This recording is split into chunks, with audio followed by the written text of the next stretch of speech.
وہی ہو جو ہمارے اس کے ساتھ یوکرین کے ساتھ ہوا کہ انہوں نے اپنے نیوکلیر ویپن اٹھا کے کسٹڈی میں دے دی اور اب ان پہ دھڑا دھڑ حملہ ہو رہا ہے، وہ کچھ نہیں کر پا رہے ہیں۔ تو ایران ڈیفینیٹلی یہ چاہے گا کہ اب جو ملک انوالو ہوں، گارنٹرز خاص طور پہ امریکہ، وہ کلیئر بتائیں کہ ان کی سیکیورٹی جو ہے اس کی بھی گارنٹی دوسرا ملک دے گا، نہیں تو وہ ویپن بنائیں گے۔ دیکھیے اسٹرینجلی یہ جو ٹیکنالوجی ہے یہ ڈی لرن نہیں ہو سکتی۔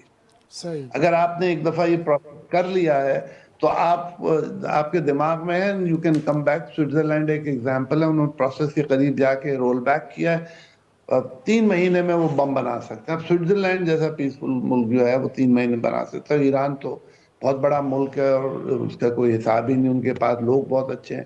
تو یہ اگر نیوکلیر ویپن میزائل سسٹم پہ بحث نہ شروع ہوئی تو یہ چانس ہے کہ ایران مان جائے ڈی نیوکلرائزیشن پہ، تاکہ اس کے اوپر سے سینکشن ہٹیں اور جو ان کے اکنامک وہ ہے پرابلم وہ ختم ہو۔ کرنسی بے تحاشا ڈی ویلیو ہو گئی ہے اور ان کے بہت سیریس مسائل آ رہے ہیں جابس میں، ہیلتھ میں، اکانومی میں، تو ان کو تھوڑا سا ریسپائٹ مل جائے گا۔ اچھا حسن نبی صاحب، جیسے آپ نے بولا کہ ایران بظاہر ہمیں بھی نظر آ رہا ہے کہ ایران وہ ودرا کرنے کے لیے تیار ہے، اپنا نیوکلیئر پروگرام وہ اپنا تھوڑا سا ہی رکھے گا جو سول یوز کے لیے ہو، پر جیسے آپ نے بولا، ہم نے بھی کچھ چیزیں پڑھی ہیں کہ مین جو تھریٹ ہے اسرائیل کو، اور وہ اس نے امریکہ بھی سے یہی کہا ہے کہ جو ہے نا کمپرومائز کرے ایران اپنے میزائل پروگرام پہ۔ اگر میزائل پروگرام پہ کمپرومائز ایران کرتا ہے تو اس کے پاس کیا شیورٹی ہوگی کہ اس کے پاس حملہ، جیسے کہ آپ نے یوکرین کا ایگزامپل دیا، تو آپ سمجھتے ہیں کہ اس میں ٹرمپ جو ہیں وہ اسرائیل کو اس بات پہ آمادہ کر سکتے ہیں کہ وہ نہیں کر سکتے اپنے میزائل پروگرام پہ، وہ نیوکلیئر پروگرام پر کر رہے ہیں، تو آپ سمجھتے ہیں کہ اس میں ڈونلڈ ٹرمپ کوئی کردار ادا کر سکتے ہیں؟ کیونکہ وہ تو بڑے آج پرجوش نظر آ رہے تھے خطاب دوران۔ دیکھیے ڈونلڈ ٹرمپ کو اگر دنیا میں پیس پروموٹ کرنا ہے، خاص طور پہ ایران کو ڈی نیوکلرائز کرنا ہے تاکہ ریجن میں صرف اسرائیل نہیں ہے، عربوں کو بھی بہت تھریٹ ہے ایران سے، they are very much afraid. تو اگر ڈونلڈ ٹرمپ صاحب اسرائیل کو گارنٹی کرتے ہیں کہ بھئی میزائل پروٹیکشن ان کا انکریز کر دیں گے، تو یہ عین ممکن ہے کہ نیتن یاہو اس پہ شور نہ کریں اور یہ ایگریمنٹ ہو جائے۔ لیکن اگر یہ ڈونلڈ ٹرمپ صاحب نیتن یاہو کو قابو نہیں کر سکے تو پھر کوئی ایگریمنٹ پاسبل نہیں۔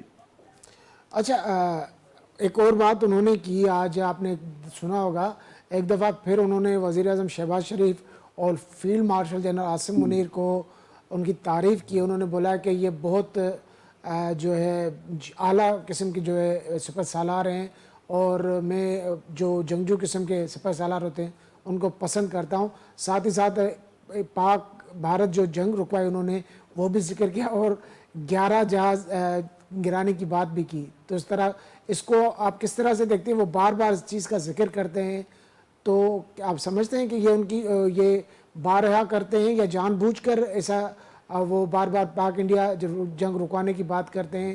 وہ نو ڈاؤٹ وہ جو فیلڈ مارشل کا کردار رہا ہے ان پاک بھارت جو جنگ ہوئی تھی تو اس میں تو ان کا کردار بالکل بھی اعلیٰ رہا تھا، پر وہ ٹرمپ کے منہ سے بار بار یہ بات کرنا، کیا یہ انڈیا کو کوئی میسج دینا چاہ رہے ہیں؟ دیکھیے انڈیا کو وہ میسج نہیں دینا چاہ رہے، کیونکہ ابھی انڈیا کا امریکہ کا فری ٹریڈ ایگریمنٹ ہوا ہے جس میں کہاں تو 55% ڈیوٹی تھی، اب 18 پہ آگے 1/3 کر دی ہے۔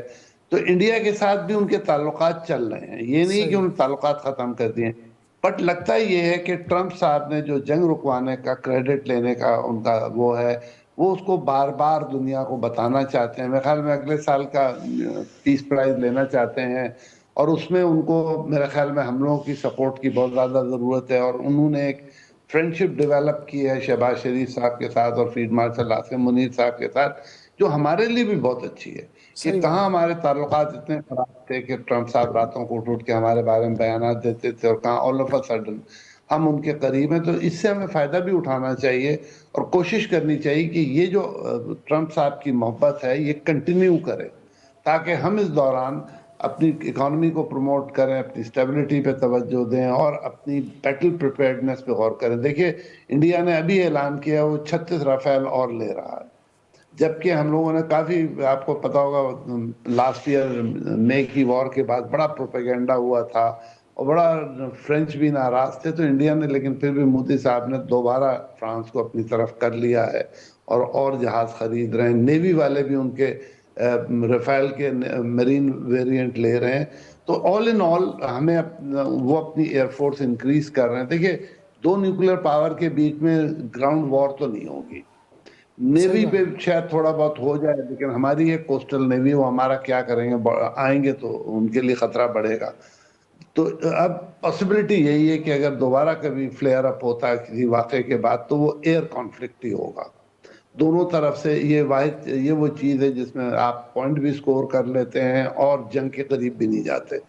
تو یہ پریزیڈنٹ ٹرمپ صاحب کی جو ہے محبت ہمارے لیڈروں سے، یہ ہمارے لیے بڑی خوشائن ہے اور ہمیں چاہیے کہ اس کو پوری طرح سے یوٹیلائز کریں، کیپٹلائز کریں. اچھا حسن حبیب صاحب، جیسے بات ہوئی ایران اور امریکہ کی، آپ سمجھتے ہیں کہ خدا نہ خواستہ اگر یہ جو مذاکرات ہے کسی نتیجے پر نہیں پہنچتے اور امریکہ ایران پہ حملہ کرتا ہے، تو آپ سمجھتے ہیں کہ اس خطے پر اس کے بہت گہرے اثرات ہوں گے، کیونکہ پاکستان بھی ہے اور چائنا بھی ہے، رشیا بھی ہے.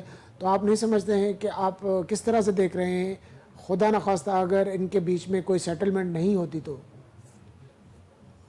دیکھیے بہت ان کیس یہ سیٹلمنٹ نہیں ہوتی اور امریکہ ڈیسائیڈ کرتا ہے کہ وہ اس کو بوم کرے ایران کو، کیونکہ دیکھیے فوج نہیں آنی ہے.